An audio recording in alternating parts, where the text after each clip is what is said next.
नमस्कार दोस्तों, स्वागत है आप सभी का आपके अपने चैनल द रिटेल इन्वेस्टर में। गाइस, यहाँ पे मैं बात करने वाला हूँ डीवीज लेबोरेटरीज की। और देखिए, डीवीज लेबोरेटरीज की बात करना इसलिए ज़रूरी है क्योंकि ये स्टॉक आप कह लीजिए लगातार सिर्फ और सिर्फ गिरावट दिखा रहा है। ऊपरी स्तरों से अगर आप देखेंगे, स्टॉक मोर देन 35% टूट चुका है दोस्तों। वो निवेशक कि देखिए, कंपनी बहुत जबरदस्त क्वालिटी वाइज है, फंडामेंटली एकदम इंटैक्ट है, तो कई रिटेल निवेशक इसी चक्कर में कि भाई गिरावट हो रही है उसे एक्यूमुलेट करते चले गए और अब कईयों के पास बहुत हैवी क्वांटिटी में ये स्टॉक रखा हुआ है। तो क्या इस स्टॉक में करना चाहिए? ये गिरावट कहाँ जाके थमेगी? ये गिरावट आप कह सकते हैं उन निवेशक के लिए जो भाई एक लॉन्ग टर्म विजन रखते हैं स्टॉक में निवेश का, क्या ये अच्छे लेवल से इसमें निवेश करने के? इन तमाम चीजों में चर्चा करेंगे। प्लस ब्रोकरेज हाउस क्या कह रहे हैं दोस्तों, इस पर भी बात करेंगे। वीडियो को अंत तक देखिएगा, बहुत इंफॉर्मेटिव, बहुत एजुकेटिव होगी। लेकिन आगे बढ़ने से पहले अगर आप इस चैनल पहली बार आए हैं, प्लीज सब्सक्राइब का बटन दबा दें। वीडियो अच्छी लगती है लाइक जरूर कीजिएगा। तो अब विदाउट वेस्ट टाइम सीधा लेके चलता हूँ शेयर प्राइस की तरफ। देखिए, डीवीज लैबोरेटरीज, ठीक है, आप देखिए आज भी ये 1% से ज्यादा की गिरावट आपको दिखा रहा है। कितने? 1% से ज्यादा की गिरावट आप लोगों को ये स्टॉक दिखा रहा है, ठीक है। लेकिन इतनी गिरावट देखें तो सिर्फ काफी नहीं है दोस्तों, पिछले काफी लंबे समय से ये स्टॉक गिरावट दिखा रहा है। कितना?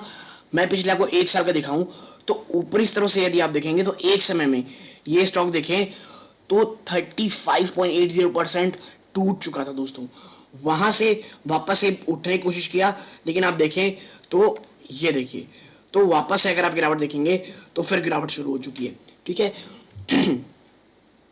तो आखिर ऐसा क्या हो रहा है?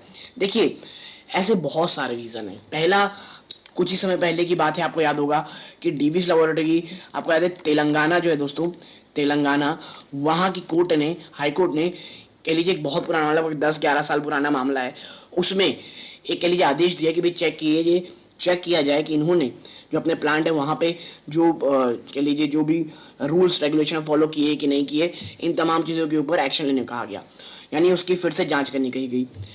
स्टॉक में गिरावट हुई, लेकिन देखिए ये कोई ऐसा रीजन नहीं था कि स्टॉक में इतनी भयंकर गिरावट हो जाए, ठीक। हाँ, मैं ये कह सकता हूँ one of the few reason हो सकते हैं, लेकिन सिर्फ वो रीजन और इतना बड़ा रीजन तो बिल्कुल भी नहीं था कि स्टॉक सिर्फ और सिर्फ गिरावट दिखाने लग जाए, ठीक है।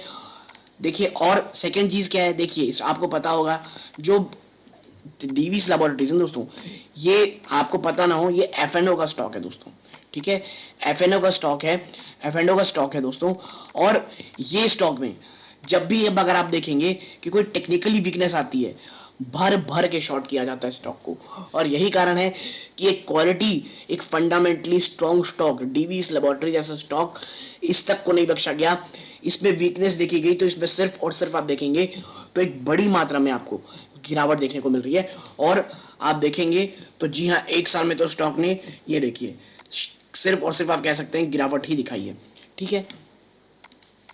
तो क्या करें? देखिए, सबसे पहले सबसे बड़ी चीज, जिन लेवल्स पे चल रहा है दोस्तों, और आज अगर आप देखेंगे इसने जो 3,500 है दोस्तों, उससे नीचे की क्लोजिंग दी है, जो कि साइकोलॉजिकली अगर आप देखेंगे, साइकोलॉजिकल लेवल देंगे स्टॉक का, तो का थोड़ा सा नेगेटिव ट्रेंड में, यानी कि 3,500 से अगर ये ऊपर बंद होता तो मुझे लगता कि हाँ, कुछ हद तक पॉजिटिविटी है।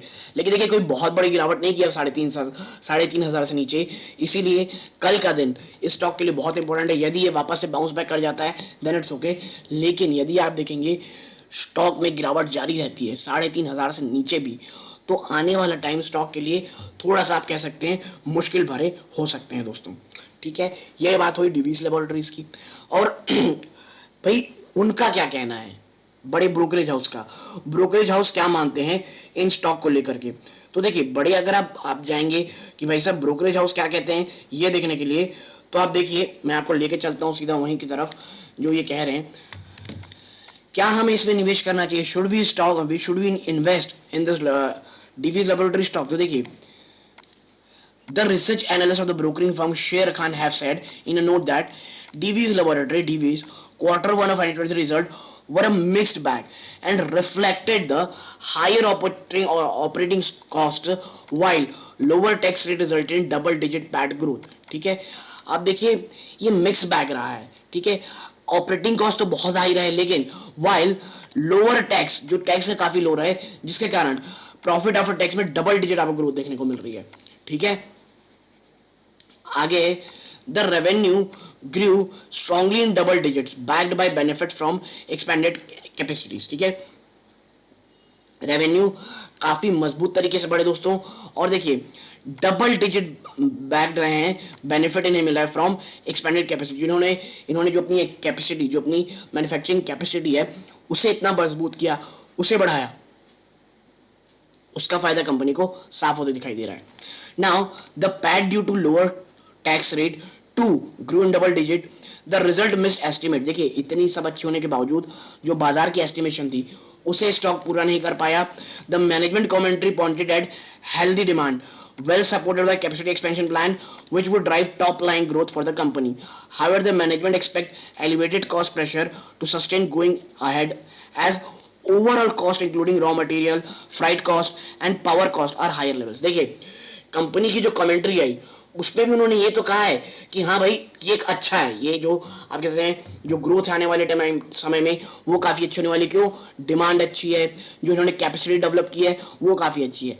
लेकिन प्रॉब्लम ये है ना दोस्तों कि जिस तरह से कह लीजिए आप एलिवेटेड कॉस्ट, यानी कह लीजिए जो ऑपरेटिंग कॉस्ट है, जो इनपुट कॉस्ट है वो महंगी चल रही है। रीजन क्या है, आप देखिए जो रॉ मटेरियल यानी कच्चा माल है वो महंगा होते जा रहा है, फ्राइट कॉस्ट यानी जो ट्रांसपोर्टेशन कॉस्ट होता है, ठीक, प्लस जो पावर कॉस्ट है वो इतने ज्यादा हाई पड़ रहे हैं कि टॉप लाइन में एक अच्छी खासी ग्रोथ होने के बावजूद मार्जिन संभालने मुश्किल हो जा रहे हैं, ठीक है। Though DVs has implemented cost control measures in the form of backward integration and debottlenecking of existing facilities, these could play over a medium to long term. देखिए कंपनी ने, ऐसा नहीं कि कंपनी हाथ चुपचाप बैठ गई है, उन्होंने भी कॉस्ट कटिंग के बहुत अच्छे आप कह सकते हैं बहुत अच्छे स्टेप्स उठाए हैं। कॉस्ट कटिंग को लेकर के इन्होंने जो बैकवर्ड इंटीग्रेशन है वो बड़ी स्ट्रांग रखी है, ठीक है। और ये सब चीजों से ऐसा लग रहा है कि आने वाले टाइम में कंपनी की अच्छी ग्रोथ दिखा सकती है, लेकिन समझिए मीडियम टू शॉर्ट टर्म थोड़ी बहुत प्रॉब्लम रहेगी, ठीक है। DV's growth prospectus across its business very stay bright and will propel growth over the long term, ठीक है। Established capabilities, backward integration, focus on quality and benefits of scale coupled with majority major capacity expansion plans commencing are the positive that could support growth, ठीक है। यानी देखिए बातें positive है, और मुझे लग रहा है वो निवेशक जो अभी भी इसमें निवेश नहीं किए हैं, डीबी स्लैब इन करंट लेवल्स में काफी अच्छी स्टॉक आप कह सकते हो सकती है for a longer term investment, ठीक है।